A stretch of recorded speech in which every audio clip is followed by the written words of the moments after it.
Hello students, good afternoon. Good afternoon, sir. How are you? We are fine, sir.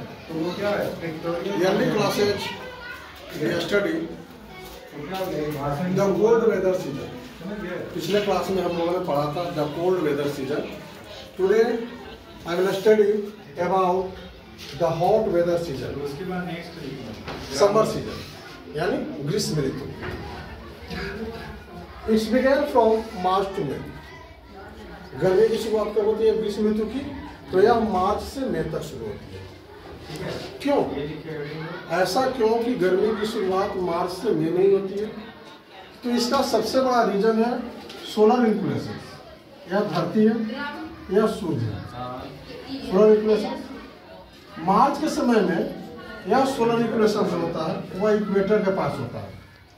ठीक है, लेकिन जाड़े के दिनों में यह 22 दिसंबर को लगभग सोलर इक्वेशन जो है उसका प्रभाव जो है वह ट्रॉपिक ऑफ कैप्रिकॉर्न पर रहती है.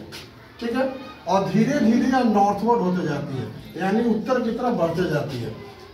उत्तर तक बढ़ते बढ़ते दिसंबर से मार्च महीने में 0 डिग्री को पहुंचती है और यह फिर और आगे बढ़ते बढ़ते यह ट्रॉपिक ऑफ कैंसर पे चली जाती है. उस समय जो है हमें क्या होती है? ग्रीष्म ऋतु आती है, हमें गर्मी महसूस होती है due to the northward movement of the sun. यानी सूर्य के उत्तर दिशा की तरफ बढ़ने से क्या होती है? ग्रीष्म ऋतु की शुरुआत होती है. और जब यह सूर्य उत्तर की तरफ बढ़ती है तो वह अपने साथ क्या लाती है? जितने भी pressure northward shift to the pressure belt. जब सूर्य नॉर्थ की तरफ बढ़ती है, उत्तर की तरफ बढ़ती है, तो जितने सारे प्रेशर बेल्ट है, हवाओं का जो दबाव है वह कहाँ चली जाती है? उत्तर दिशा की तरफ चली जाती है. मान के चलते हैं कि यह इक्वेटर है. जब सूर्य जो है इक्वेटर के पास रहती है उस समय हवाएं जो है वह इस दिशा में चलती है. वह हवाएं किस तरफ से? इस दिशा में चलती है. लेकिन जैसे ही सूर्य जो है वह नॉर्थवर्ड जाती है तो सारा जो हवाओं का दबाव होता है वह किस तरफ हो जाता है? उत्तर दिशा की तरफ हो जाती है. तो वैसी स्थिति में वह क्या हो जाती है? बहुत ज्यादा गर्म महसूस होती है. Characteristics of the hot weather season. आखिर ग्रीष्म ऋतु का क्या गुण है? कुछ खास लक्षण तो होंगे उसके. Increasing in the temperature over the times. यह हमेशा जो है क्या करती है? पूरे ग्रीष्म ऋतु जो है तापमान जो है वह अधिक रहता है. पूरे ग्रीष्म ऋतु जो है हम लोग तापमान क्या करते हैं? अत्यधिक से अधिक महसूस करते हैं. एक्सेप्शंस पेनिनसुलर रीजन्स, खासकर प्रायद्वीपीय पठारों को छोड़ करके. ये जो क्षेत्र है क्या है? एक तरीका है किसी भी चीज को प्रेजेंट करने का और उससे एक मीनिंगफुल सेंटेंस बनाना. ये जो क्षेत्र है, ये क्षेत्र जो है प्रायद्वीपीय क्षेत्र जो यहाँ पे एक्सेप्शन, जैसे हम लोगों ने कोल्ड वेदर में पढ़ा था कि यहाँ समुद्र के प्रभाव के वजह से यहाँ जो मॉडरेट टेम्परेचर होती है, सेम वही फेनोमेना जो है यहाँ पे ग्रीष्म ऋतु में भी होती है. हॉट वेदर सीजन में भी यह समुद्र के प्रभाव से यहाँ पर क्या होती है? टेम्परेचर मॉडरेट रहती है, जिसके वजह से प्रायद्वीपीय क्षेत्रों में गर्मी जो है उतनी अत्यधिक महसूस नहीं होती है जितनी कि हमें क्या होती है? मैदानी क्षेत्रों में होती है. दूसरा फॉर्मेशन होता है low pressure over the Indian land masses. उस समय जो क्या है भारत के मैदानी भागों में जो है वह क्या होती है? निम्न दबाव पड़ती है. ठीक है, खासकर गंगा का क्षेत्रीय भाग है, जो गंगा का क्षेत्रीय भाग है यहाँ पर जो है खास क्या पड़ती है? उस समय निम्न दबाव पड़ती है. और उसका सबसे खास लक्षण, most specific features the hot weather seasons is लो. लू उस समय का सबसे खास लक्षण है गर्मी ग्रीष्म ऋतु का लू. या क्या है? These are strong gusty hot dry winds blowing during the day over the north and north east western India till evening time. यह जो है वह एक गर्म हवा है, धूल से भरी हवा है, जो दिन में उत्तर और उत्तर पश्चिमी क्षेत्रों में चलती है. कभी कभी तो समटाइम जो है यह टिल इवनिंग तक चलता है, मतलब शाम तक चलते रहती है. आपको शाम तक लगभग 5 बजे 6 बजे तक शाम तक भी आपको यह क्या महसूस होगी? लू महसूस होगी. Direct export to this winds may even prove to be फेटल.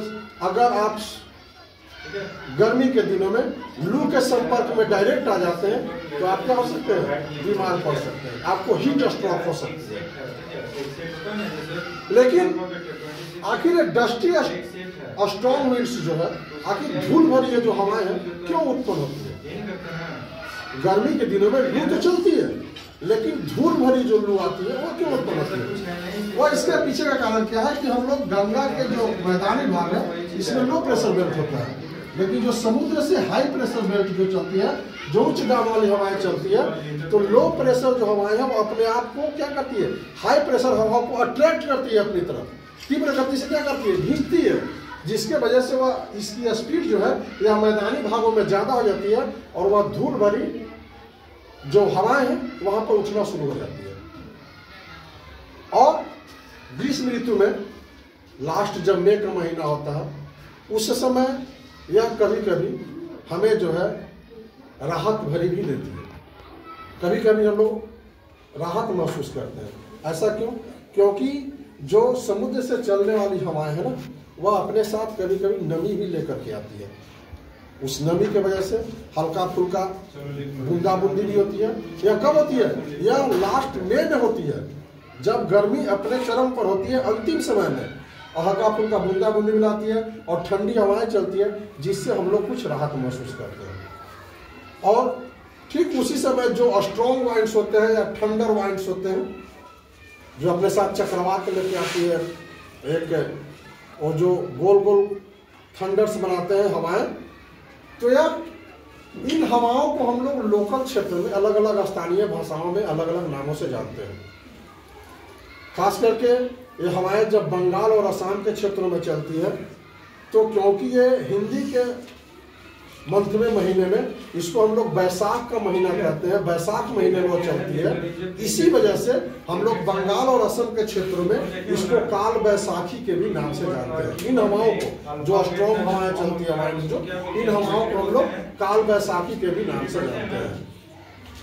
और उसी समय जब समुद्र से चलने वाली हवाएं जो है वह हमें कभी कभी प्री मानसून शुरू होने से पहले जो हल्का फुल्की बूंदाबूंदी करवाती है, जो खास करके आपको केरल के क्षेत्र में और कर्नाटक के क्षेत्र में जो होती है, तो उन प्री मानसून को हम लोग मैंगो सावर भी कहते हैं। क्यों बोलते हैं?